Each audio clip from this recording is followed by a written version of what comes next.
नमस्कार, आप सभी का स्वागत हमारी खास पेशकश में प्रगति एट 50 विकास को गति। प्रगति पहल के जरिए हमने देखा किस तरीके से लगातार विकास को जो रफ्तार मिली है और खासतौर से इसकी 50वीं जो बैठक हुई उसके तहत अगर देखा जाए करीब 85 लाख करोड़ से ज़्यादा की हम कह सकते हैं अलग अलग परियोजनाएं जो कि सफल साबित हुई हैं। वो परियोजनाएं जो कि लंबित रहती थीं वो लगातार अपने समय पर पूरी होती हुई नजर आई। करीब 3300 ऐसी परियोजनाएं प्रोजेक्ट्स जो कि अपने समय पर पूरे हुए और किस तरीके से इसके जरिए विकास को गति मिली है, इस पर हमारे साथ बातचीत करने के लिए बेहद ही खास मेहमान हमारे साथ मौजूद हैं अमरजीत सिन्हा जी,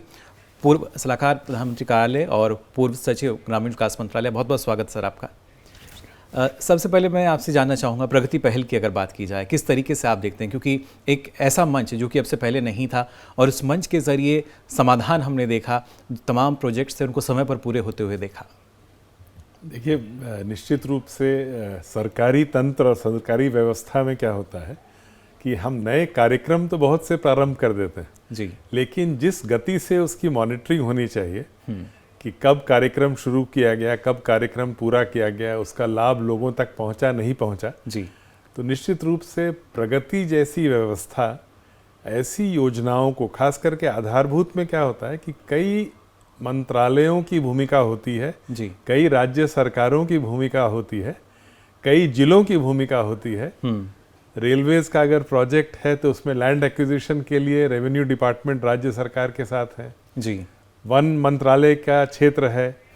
तो ये इंटर डिपार्टमेंटल कोऑर्डिनेशन जो है अपने आप में थोड़ा एक वीक मसला रहा है सरकारों में जी, तो प्रगति में इंटर डिपार्टमेंटल कोऑर्डिनेशन और सबों का एक साथ एक समस्या को लेकर उसकी समाधान की खोज करना, निश्चित रूप से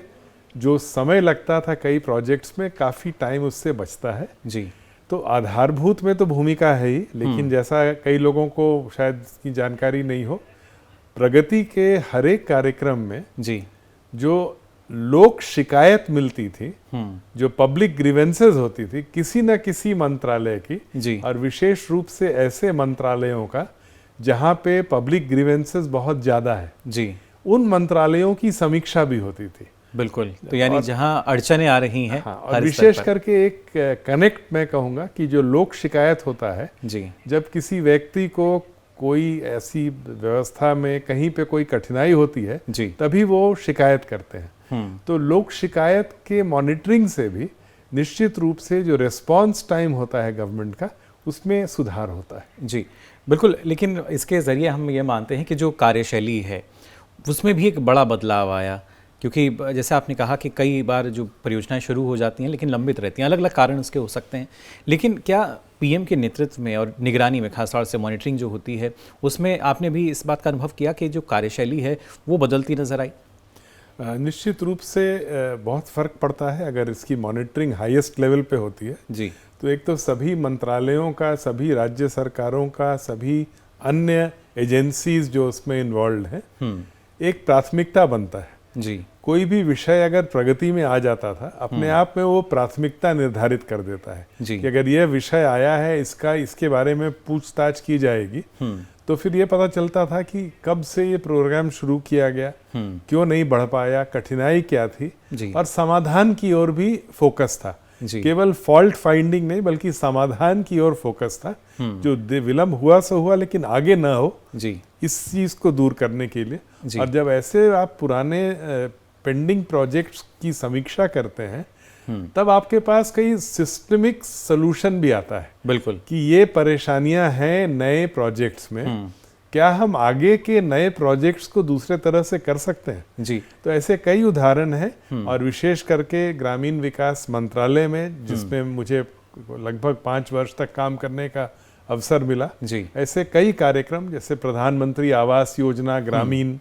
या दीनदयाल अंत्योदय योजना, आजीविका मिशन, राष्ट्रीय ग्रामीण आजीविका मिशन, प्रधानमंत्री ग्राम सड़क योजना। तो प्रगति ये क्षेत्र तो शायद एक ऐसा है जो कहीं ना कहीं प्रधानमंत्री के फोकस में रहा है कि ग्रामीण क्षेत्र का विकास हम पहले उसको प्राथमिकता लगातार प्रधानमंत्री देते आए हैं और तमाम जो योजनाएं हैं कैसे उनको धरातल पर वहाँ उतारा जाए वो मैं चाहूँगा अगर आप हमें बता पाएँ किस तरीके से सफल साबित हुई। मैं एक उदाहरण आपको देना चाहता हूँ। 2018 में सरकार का ये निर्णय हुआ कि हम ऐसे गांव जहाँ पे विशेष रूप से अत्यधिक संख्या है परिवारों की जो संपन्न नहीं है, उस तरह के परिवारों को, ऐसे गांव जो बड़े गांव हैं जी, लेकिन अधिकांश परिवार कहीं ना कहीं डेप्रिवेशन में है, वैसे परिवारों को और वैसे गांवों को चयन करके जी, हमें उन गांवों में 7 सुविधाएं पहुंचाने की जिम्मेवारी हम लोगों को दी गई। अलग अलग मंत्रालयों के कार्यक्रम थे जी, चाहे वो उज्ज्वला गैस का कनेक्शन देने का हो, चाहे वो बिजली का कनेक्शन देने का हो, जी, चाहे वो एलईडी बल्ब का डिस्ट्रीब्यूशन का हो, महिलाओं के जनधन अकाउंट का हो, एक्सीडेंट इंश्योरेंस का हो, लाइफ इंश्योरेंस का हो या टीकाकरण का हो। और इस पूरे कार्यक्रम में, ग्राम स्वराज अभियान के कार्यक्रम में 2 चरणों में जी, 63,974 गांव लिए गए। और इसका मॉनिटरिंग कोई जिला या राज्य सरकार के स्तर पे नहीं, हर गांव की मॉनिटरिंग अलग थी जी। हमारी जो व्यवस्था थी, एक टीम ग्रामीण विकास में जो इसके लिए अलग से ईयरमार्क टीम हम लोगों ने रखा था। यानी निगरानी सिर्फ ऊपर ऊपर से नहीं बल्कि वास्तविकता, जो भी हमारी जो परिवार जिन तक हमें पहुंचाना था जी, उनका मॉनिटरिंग की वास्तव में उन तक पहुंचा कि नहीं। केंद्र सरकार के अधिकारी फील्ड में थे जी, राज्य सरकार के अधिकारी फील्ड में थे, ऑयल कंपनीज के सीएमडी सभी फील्ड में थे, पावर ग्रिड के लोग फील्ड में थे जी, क्योंकि अब जैसे विभिन्न राज्यों में कई समस्याएं आती थी। अब किसी राज्य में बिजली का कनेक्शन देना है लेकिन केबल पर्याप्त नहीं था उनके पास जी, तो इसको कैसे दूर करें। गैस के डिस्ट्रीब्यूशन में जैसे उज्ज्वला के कार्यक्रम में, इस क्रम में हमें बहुत कुछ सीखने को मिला। जैसे कि राजस्थान के डेजर्ट एरिया में, डेजर्ट एरिया में जो 18 किलो का जो सिलेंडर होता है उसको ले जाने में कठिनाई, और राजस्थान में जैसा आप जानते हैं कई क्षेत्र है जहां दूर दूर पे घर है, बिल्कुल, जिस कारण से हर जगह सड़क जाना भी संभव नहीं है जी। तो वैसी परिस्थिति में यह सुझाव वहां से आया कि क्यों ना हम 5 केजी के गैस सिलेंडर्स को बनाएं, उसमें एक बार में पैसे भी कम लगेंगे और दूसरा उसके ट्रांसपोर्ट में सुविधा हो जाएगी जी, तो एक समाधान के तौर पे जी। इसी तरह से छोटे छोटे जो कंपोनेंट्स थे उस प्रोग्राम में जी, और जो आकांक्षी जिले लिए गए थे जी, तो 63,974 गांवों में कई गांव आकांक्षी जिलों से लिए गए थे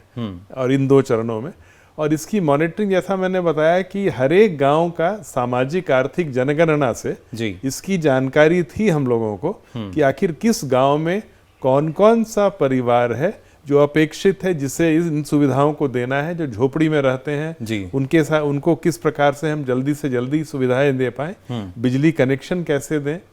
गैस का कनेक्शन कैसे दें, बैंक अकाउंट कैसे खोलें। तो जब आप बिल्कुल ही गांव के स्तर पे और एक एक इकाई को लेकर, आज के दिन में टेक्नोलॉजी का एडवांसमेंट बहुत है, बिल्कुल, और अगर टेक्नोलॉजी एज अ मीन्स हम यूज करें तो निश्चित रूप से बहुत सारी लास्ट माइल की जो समस्याएं हैं जी, जो लास्ट आखिरी मील की समस्याएं ही असली चुनौती बनती हैं किसी भी कार्यक्रम में जी, उस पर अगर ध्यान हो जाता है तो निश्चित रूप से कार्यक्रम का संचालन और सफलताएं भी बेहतर मिलती हैं जी। हम लोगों सबों को ये एक सुखद अनुभूति हुई। विभिन्न मंत्रालय के पर हम लोग थे जी, लेकिन राज्य सरकारों के साथ मिल करके, जिला परिषदों के साथ मिल करके, स्वयं सहायता समूह की महिलाओं को जोड़ करके हम इसको जब चलाते हैं तब फर्क जरूर दिखता है। एक मजबूत टीम के रूप में प्रधानमंत्री ने, हम कह सकते हैं कि कोशिश की कि मजबूत टीम धरातल पे उतरे और वाकई उसका असर भी हमने देखा है। पावर ग्रिड की आपने यहाँ बात की, क्योंकि एक हमने देखा वर्तमान सरकार का और खासतौर से प्रधानमंत्री नरेंद्र मोदी का एक जो उद्देश्य और जो ध्येय नजर आता है वो ये कि पंक्ति में जो आखिरी व्यक्ति भी है वहाँ तक योजनाओं का लाभ पहुँचे। कई ऐसे इलाके थे जहाँ पर बिजली की सुविधा नहीं पहुँची थी। पिछले 11 वर्षों की अगर बात की जाए, हमने देखा है कि बिजली की बात करें, पानी की बात की जाए, गैस का आपने जिक्र किया, ये तमाम सुविधाएं पहुंची हैं। किस तरीके से आप इसको देखते हैं, या खासतौर से पानी की जब हम बात कर रहे हैं तो अपने आप में ये भी एक बड़ी परियोजना है कि हर घर तक अगर पानी हमें पहुंचाना है, कोई आसान काम नहीं है। कैसे आपका अनुभव रहा उसमें और किस तरीके से वाकई जो योजनाएँ हैं वो कारगर साबित हुई हैं? मैं आपको एक उदाहरण देना चाहता हूँ फील्ड से ही। जी, ग्राम स्वराज अभियान के दौरान मैं भी हर जगह घूम करके देखने की कोशिश कर रहा था जा करके। जी, तो रिभोई जिले में मेघालय के गांव में हम लोग जा रहे थे देखने के लिए कि ये 7 सुविधाएं पहुंची नहीं पहुंची, क्या स्थिति है जी। बहुत ही सुदूर अंदर का गांव। एक बड़ी सुखद अनुभूति थी जब हमने देखा कि गांव के लोग मिल करके बिजली के खंभे को कंधे पे अपने लेकर के जा रहे थे, क्योंकि पहाड़ी पठारी क्षेत्र है पूरा जी। क्या तो नहीं, हमारे गांव में भी ऐसे 7 परिवार हैं जो छूट गए हैं, उन तक हमें बिजली पहुंचाना है जी। तो एक जनमानस का जुड़ाव हुआ था उस कार्यक्रम से कि एक टाइम बाउंड तरीके से इसे करना है जी। और इसको देखिए प्रभावी बनाने के लिए जो कैबिनेट की मीटिंग होती थी, मंत्रिमंडल की बैठक, लगभग 4-5 बैठकों में सचिव ग्रामीण विकास होने के नाते और कोऑर्डिनेटिंग डिपार्टमेंट होने के नाते मुझे बुलाया गया कि आप बताइए कि किस राज्य में समस्या है जी। कहाँ पर हमें इंटरवीन करने की जरूरत है, किस राज्य में काम सुविधाजनक सही तरीके से चल रहा है जी। और पूरे इस कार्यक्रम में काउंसिल ऑफ मिनिस्टर्स को, माननीय सांसदों को, विधायकों को, पंचायत के सभी जनप्रतिनिधियों को, सबको जोड़ करके जितने फ्रंटलाइन वर्कर थे, चाहे वो आशा कार्यकर्ता हो जी। चाहे एएनएम हो चाहे आंगनवाड़ी की बहन हो, सबको जोड़ करके कार्यक्रम से, ताकि हम एक होल ऑफ गवर्नमेंट अप्रोच को लेकर के चलें जी। और उसी कारण से काफी कुछ जो स्वयं सहायता समूह की बहनें थी उन लोगों ने भी काफी मेहनत करके काम किया जी। जी। लौटने के बाद बहुत से उनमें से आते थे हमारे पास ये बताने के लिए कि हमें बहुत खुशी मिली कि एक गांव को हमने बिजली पहुंचा दी, या एक गांव में सभी जो पात्र थे उन तक उज्ज्वला गैस पहुंच पाया, या सभी महिलाओं का बैंक अकाउंट हमने खुलवा लिया। तो चूंकि सभी का सहयोग था, एक अलग ही अनुभव शायद हम इसको कह सकते हैं। लेकिन अमर जी खासतौर से अगर देखा जाए, ना सिर्फ विकास बल्कि समाज में महिलाओं को कैसे सशक्त किया जाए, महिलाओं पर भी एक फोकस हमें नजर आया, क्योंकि तमाम जो ज़रूरतें हैं उनकी अलग अलग योजनाएं तो चलती हैं, लेकिन क्या उनकी ज़रूरतें पूरी हो रही हैं, और अगर वो पूरी नहीं हो रही तो वहाँ पर क्या कमी है। सरकार ने इस पर भी ध्यान दिया, चाहे गैस की हम बात करें, पानी की बात की जाए, तो कहीं ना कहीं उपयोग जो है वो महिलाएं करती हैं, उनको पूरा बेहतर संचालन के लिए उनकी आवश्यकता रहती है। तो वहाँ भी हम मान सकते हैं एक महिला विकास पर जोर रहा है। देखिए, ग्रामीण विकास मंत्रालय में ऐसे कई कार्यक्रम हैं जिनके सफल संचालन और वास्तव में ज़मीन पर उतारने से परिवर्तन आता है जी। उदाहरण में देना चाहूँगा दीनदयाल अंत्योदय योजना, राष्ट्रीय ग्रामीण आजीविका मिशन का। जी। इस कार्यक्रम के अंतर्गत 8 से 15 महिलाओं का हम स्वयं सहायता समूह गठित करते हैं और उस समूह के माध्यम से प्रारंभ में वह समूह थोड़ी थोड़ी पैसे बचत करती हैं, आपस में लेन देन करती हैं और धीरे धीरे वो आर्थिक गतिविधियों की ओर बढ़ती हैं। हम लोगों ने कोशिश किया था कि इस कार्यक्रम को हम गांव के अन्य पब्लिक सर्विसेज जितने भी हैं, चाहे वो महात्मा गांधी नरेगा का कार्यक्रम हो, सड़क बनाने का कार्यक्रम हो, अन्य जितने भी कार्यक्रम हैं, सबसे जोड़कर हम इसको बढ़ाएं। जहां 2014 में करीब 2.5 करोड़ महिलाएं थी इस कार्यक्रम में, आज करीब 10 करोड़ महिलाएं हैं जी। और उनमें से भी ये कोशिश, जो लखपति दीदी की बात माननीय प्रधानमंत्री जी बताते हैं, तो यह कोशिश थी कि आर्थिक गतिविधियों से हम जोड़ें। आज के दिन 5 करोड़ से ज़्यादा महिलाएं बैंक के क्रेडिट से जुड़ पाई हैं जी। और निश्चित रूप से अगर आप ये देखें तो जब संगठन बनता है महिलाओं का तो एक सामाजिक पूंजी तैयार होती है, सोशल कैपिटल, और उस सोशल कैपिटल के सहयोग से ही, जैसे पशुपालन विभाग के जो भी कार्यक्रम थे फ्री डिस्ट्रीब्यूशन के, हम लोगों ने अनुरोध किया कि आप हमारी महिलाओं के संगठन को दीजिए पोल्ट्री, गोटरी, डेयरी के कार्यक्रम में, तो वो उसको आगे बेहतर चला पाएंगे। उसी तरह से फूड प्रोसेसिंग में, एग्रीकल्चर में, फार्मर प्रोड्यूसर कंपनी बनाने में, तो यह प्रयास कि जो सामाजिक पूंजी, जो सोशल कैपिटल है, उसका हम अक्रॉस सेक्टर्स इकोनॉमिक एक्टिविटी में उसका प्रयोग करें, निश्चित रूप से इसके अच्छे परिणाम आए। और ये ड्रोन दीदी की चर्चा जो आप सुनते हैं, यह सब संभव इसलिए हो पाया क्योंकि महिलाओं पर एक फोकस बहुत मजबूती से और खास करके दीनदयाल अंत्योदय योजना, आजीविका मिशन, इसमें कौशल विकास की भी भूमिका है और उसके माध्यम से काम करने से थोड़ा हम लोग इसको फील्ड में भी और आगे बढ़ा पाए। बिल्कुल, तमाम योजनाओं का एक बेहतर समन्वय जो है वो लगातार हमें नज़र आता है। लेकिन खासतौर से जब प्रगति पहल की हम बात कर रहे हैं, इंफ्रास्ट्रक्चर पर एक फोकस रहा है सरकार का, और इस पहल के ज़रिए हम कह सकते हैं कि करीब जो 3300 परियोजनाएँ हैं जिनको पूरा किया गया समय रहते, अपने आप में एक बड़ा उदाहरण है कि कैसे जो कार्यशैली है उसमें बदलाव आया है, कैसे समय सीमा के अंदर जो प्रोजेक्ट्स थे वो पूरे होने लगे। देखिए, मैं चूंकि व्यक्तिगत उदाहरण देना चाहता हूँ जो जिन कार्यक्रमों से हमारा जुड़ाव रहा है विशेष रूप से, जी आधारभूत की 2 योजनाएं, एक तो प्रधानमंत्री ग्राम सड़क योजना जिसके 25 वर्ष अभी हुए हैं जी, और जिस कार्यक्रम के अंतर्गत लाखों किलोमीटर सड़क बना करके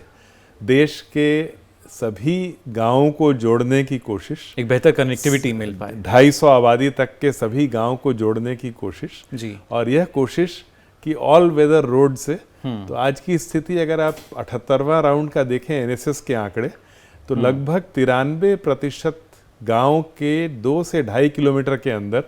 एक पक्की सड़क है। जी, तो निरंतर यह प्रयास और ये आग्रह था माननीय प्रधानमंत्री जी का कि गुणवत्ता से कोई समझौता नहीं हो, गति बढ़ाई जाए, और इसीलिए मॉनिटरिंग पर विशेष जोर था। जी, प्रधानमंत्री ग्राम सड़क योजना के बेहतर मॉनिटरिंग के लिए एक मेरी सड़क ऐप बनाई गई। जी, मेरी सड़क ऐप से आप कहीं अगर जा रहे हैं और आपने अगर प्रधानमंत्री ग्राम सड़क योजना में कहीं पे कोई कमी देखी, कोई पॉटहोल देखा, कहीं पे कोई ऐसी चीज जो कि अच्छी नहीं है, जी, आप उसको अगर फोटो खींच के, तो वो ऑटोमेटिक अपलोड होता था और 45 दिनों के अंदर उसका समाधान करना था। जी, तो ये फोकस कि यूजर के परिप्रेक्ष्य से अगर हम कार्यक्रमों को देखें तो हम बेहतर कैसे करेंगे। दूसरा उदाहरण प्रधानमंत्री आवास योजना ग्रामीण का है, जिसके अंतर्गत आज के दिन अब तक लगभग 2,82,00,000 घर पूरे हो चुके हैं ग्रामीण क्षेत्र में। जी, बिल्कुल। अब इतना व्यापक कार्यक्रम और जिसमें लाभान्वित को ही बनाना था घर, जी, उनके चयन की प्रक्रिया सही हो, टेक्नोलॉजी के उपयोग से घर बनाने के समय यह सुनिश्चित करना कि वास्तव में जो गरीब झोपड़ी में रहता था जी, उसको ही घर मिला हो, तो जियो टैग करके पुराने घर के सामने, फिर नए घर के फाउंडेशन से लेकर कंप्लीशन तक, प्लिंथ लेवल तक, लिंटल लेवल तक, छत की ढलाई तक, हर एक घर के 6 तस्वीर जियो टैग्ड फोटोग्राफ्स उनके हैं, पुराने घर के सामने पहला और 5 नए घर के निर्माण का, जी, ताकि यह सुनिश्चित किया जा सके कि एक ऐसे व्यक्ति को मिला है जिसको वास्तव में उसकी आवश्यकता थी। जी, और निरंतर मॉनिटरिंग करने से, और यहाँ एक सेल फोन पे कोई भी हिंदुस्तान का नागरिक उसे देख सकता है, जी, हर एक घर के 6 स्टेजेस में, बिल्कुल। और जो पैसा का विमुक्ति भी थी वो उससे जुड़ा हुआ था। तो निश्चित रूप से ऐसे कई, एक व्यक्तिगत उदाहरण में बताना चाहूंगा, जब हम लोग ये बना रहे थे, माननीय प्रधानमंत्री जी के समक्ष भी जब हम लोगों ने प्रस्तुत किया था, जी, तो उनका यह सुझाव था कि जब 5 आप ले ही रहे हैं नए घर के निर्माण का, तो पुराने घर के सामने भी लाभान्वित के फोटोज आप लें, ताकि आपके पास एक रिकॉर्ड रहे कि जो घर आपने दिया है वो गरीब को दिया है। जी, इस तरह के सुझाव जो फील्ड बेस्ड होते हैं, उससे कार्यक्रम को और मजबूत करने में हमें बहुत सहयोग मिलता है। जी, बिल्कुल। और खासतौर से ये कहा जाता है कि जो विकास का रास्ता है वो गांव से होकर गुजरता है, लेकिन हमने देखा कि प्रधानमंत्री नरेंद्र मोदी के नेतृत्व में ना सिर्फ उस रास्ते को मजबूती मिली, बल्कि तमाम जो परियोजनाएं अगर देखी जाएं, फिर चाहे आज के समय में हम सड़क मार्ग की बात करते हैं, रेलवे की बात की जाए, किस तरीके से कहीं आवश्यकता है तो नदी के ऊपर पुल बनाया जाए, इनके ज़रिए कहीं ना कहीं जो गांव हैं वो विकास की मुख्य धारा से जुड़े हैं। और ख़ासतौर से रेलवे के तो आज बड़े बड़े उदाहरण हमारे सामने हैं। जम्मू कश्मीर की बात की जाए या मिज़ोरम के आइजोल की बात की जाए, वहाँ के किसानों के लिए बहुत ही, हम कह सकते हैं, सुविधा है कि अब उनका जो सामान है, जो कृषि उत्पाद है, वो देश के दूसरे हिस्सों या बल्कि दूसरे देशों तक भी वो जा सकता है। तो ये कहीं ना कहीं एक खासियत रही है प्रगति की। ज़रूर इससे फ़र्क पड़ा है, और जितने भी इलेक्ट्रॉनिक प्लेटफॉर्म्स थे, चाहे अमेज़ॉन हो चाहे कहीं भी, महिलाओं के संगठन को एक तो अपॉर्चुनिटी मिला है, जी, इसका उपयोग भी करती हैं वो, और आजीविका मेला जो हम आयोजित करते हैं विभिन्न जगहों पे, जी, जी, तो फुटफॉल आप उसका देखें तो बहुत फ़र्क पड़ा है कई जगहों पे। और एक उदाहरण के रूप में, जब बेहतर मॉनिटरिंग होता है किसी कार्यक्रम का, जी, तो बहुत सी नवाचार का भी को आगे बढ़ावा मिलता है, क्योंकि आप फील्ड के सिचुएशन से वाकिफ होते हैं। मैं एक उदाहरण देना चाहूँगा बुंदेलखंड का, उत्तर प्रदेश का, जी, जहां लगभग 68,000 महिलाएं 7 जिलों की एकत्रित एक साथ होकर के स्वयं सहायता समूह के माध्यम से उन्होंने एक प्रोड्यूसर कंपनी बनाया है, दूध का milk producer company, Balini milk producer company. जी, 2018 में बनाया था, और आज के दिन की स्थिति है कि बलिनी का घी, बलिनी की दूध, मक्खन आज उनके रेवेन्यूज अब तक करीब 600 करोड़ से ज़्यादा के हैं और ये जी। 68,000 ऐसी महिलाएं हैं जी, जो प्रगति पथ पर आगे बढ़ रही तो हैं। निश्चित रूप से ऐसे ही प्रयोग मध्य प्रदेश और बिहार में भी किए गए थे। जी तो जब एक बार नवाचारी प्रयोग और सामाजिक जो पूंजी तैयार होती है उसको लेकर के हम चलते हैं जी। और अच्छे प्रोफेशनल इंस्टीट्यूशंस और ऑर्गेनाइजेशंस को उनको जोड़ते हैं, जी तब बहुत सारे इकोनॉमिक एक्टिविटी स्केल पर करना संभव है, एंटरप्राइज को आगे बढ़ाना संभव है। अब इन्हीं चीज़ों से सीख करके जी जैसे उदाहरण स्वरूप हम पूरा काम आजीविका मिशन में जो एक कम्युनिटी रिसोर्स पर्सन के माध्यम से करते हैं, सामाजिक साधन व्यक्ति, महिलाएं हैं 5 लाख से ज़्यादा। जब इन महिलाओं के माध्यम से हम काम करते हैं तो कोई कृषि में किसी ने कोई कृषि सखी के रूप में काम करती हैं जी आज लगभग हर पंचायत तक पहुंचाने की क्रिया चल रही है। जी एक बैंकिंग कॉरेस्पॉन्डेंट जो इन्हीं महिलाओं के बीच से हो, 60% से ज़्यादा ग्राम पंचायतों में आज ऐसी महिलाएं हैं जो बैंकिंग कॉरेस्पॉन्डेंट का काम, बीसी सखी का काम करती हैं जी और यही गरीब तबके की परिवार से आगे आई हुई महिलाएं हैं जो ट्रेंड होकर इस काम को कर रही हैं। तो जब नवाचार का प्रयोग होता है, एक प्राथमिकता दी जाती है महिलाओं से जुड़े कार्यक्रमों को, चाहे वो कृषि में हो, फूड प्रोसेसिंग में हो, एनिमल हस्बेंड्री में हो, अन्य कार्यक्रम में बैंकिंग कॉरेस्पॉन्डेंट में हो, बैंक सखी में हो, तो निश्चित रूप से इसके परिणाम अच्छे आते हैं। और एक विमेन लेड डेवलपमेंट और एक होल ऑफ सोसाइटी या होल ऑफ गवर्नमेंट अप्रोच जिसको बोलते हैं माननीय प्रधानमंत्री जी, उसको आगे बढ़ाने में हमें सुविधा मिलती है। जी बिल्कुल। लेकिन इसके साथ साथ क्या जब हम ये देखते हैं कि जैसा आपने कहा कि काफ़ी नवाचार जो है उसको बढ़ावा दिया गया, लेकिन उससे पहले अगर देखा जाए, क्योंकि लगातार काम होता तो आया है लेकिन उतना नज़र नहीं आता था, या ज़मीनी स्तर पर देखा जाए उतना ज़्यादा गति उस काम को नहीं मिलती थी। तो ये एक बात जो निकल कर आती है वो ये रही कि किस तरह की नीतियाँ हमारी हैं, उनका क्रियान्वयन हम कैसे कर रहे हैं। दूसरा, नीयत की बात भी कही गई। तो आपको लगता है कि अब कहीं ना कहीं प्रगति पहल के ज़रिए एक ऐसा बेमिसाल उदाहरण हमारे सामने है जिसकी 50 बैठकें हो चुकी हैं कि शायद अब जो विकास की कोई भी अब जहाँ बात आएगी तो वो भारत के लिए असंभव नहीं है? देखिए, ये ऐसी व्यवस्थाएं हैं, मैंने तो 2014 से 2021 तक काम किया जी, और ये सतत निगरानी बनाए रखना तो बहुत आवश्यक है, क्योंकि जो भी किसी भी कार्यक्रम में हमें कम्युनिटी मॉनिटरिंग की ओर, सोशल ऑडिट की ओर, इंटरनल ऑडिट की ओर, क्योंकि क्या होता है कि जब तक हम निरंतर एक इटर्नल विजिलेंस जो बोलते हैं, निगरानी तो निरंतर बना के रखना पड़ता है, और जब सामाजिक पूंजी जुड़ जाती है, सोशल कैपिटल और महिलाएं जुड़ जाती हैं, तब बहुत सारा जो हमारी जो व्यवस्थाएं हैं उनमें स्वतः एक सामाजिकता आती है, एक सोशल कॉन्टेक्स्ट उसका आता है, और जिसको लेकर के पंचायतों को, महिला संगठन को, स्वयं सहायता समूहों को, जब हम पंचायती राज के इंस्टीट्यूशंस और जो सेल्फ हेल्प ग्रुप हैं, स्वयं सहायता समूह हैं, दोनों का एक PRI SHG फ्रेमवर्क लेकर के चलते हैं तो फर्क तो दिखता है। मैं ग्रामीण क्षेत्रों की चर्चा ही केवल 14 से 21 के बीच के दौरान जो मुझे देखने का मौका लगा है, अब तो लेकिन फर्क जो है शायद पूरे देश में नजर आता है। और उसी वजह से खासतौर से अभिजीत जी, अगर हम विकसित भारत की बात करें, एक विज़न है हमारा 2047 तक, कैसे देश को हम विकसित बना सकते हैं, और उसी राह पर भी हम देखते हैं कि तमाम परियोजनाओं को गति दी जा रही है, उस तरह की नीतियां हैं। आपको कैसा लगता है कितनी कारगर प्रगति पहल रहेगी, और विकसित भारत की जब हम बात कर रहे हैं उसमें कितनी महत्वपूर्ण ये तमाम योजनाएं? नहीं, बिल्कुल समय के साथ साथ जैसे आधारभूत पे फोकस हुआ, वैसे ही मानव विकास पे भी काफ़ी कुछ राष्ट्रीय शिक्षा नीति आने के बाद से प्रयास हो रहे हैं। हमें और तेज करना पड़ेगा, क्योंकि ह्यूमन कैपिटल विकसित भारत के लिए हमें उस पर बहुत फोकस करना पड़ेगा। अभी चीफ सेक्रेटरीज का कॉन्फ्रेंस भी हुआ था इसी विषय पर और इसी तरह से जैसे शहरी क्षेत्र जो है, शहरी क्षेत्र में सुविधाएं, अर्बन गवर्नेंस और बेहतर हो सके, क्योंकि जब अगर इकोनॉमिक ग्रोथ होगा, जब हम और ज़्यादा अपना इनकम्स बढ़ाएंगे तो निश्चित रूप से अर्बनाइजेशन भी बढ़ेगा। हो सकता है देश की आधी आबादी शहर में ही हो, तो शहरों की सुविधाएं भी हमें और बेहतर करना पड़ेगा। विशेषकर वर्कमैन जो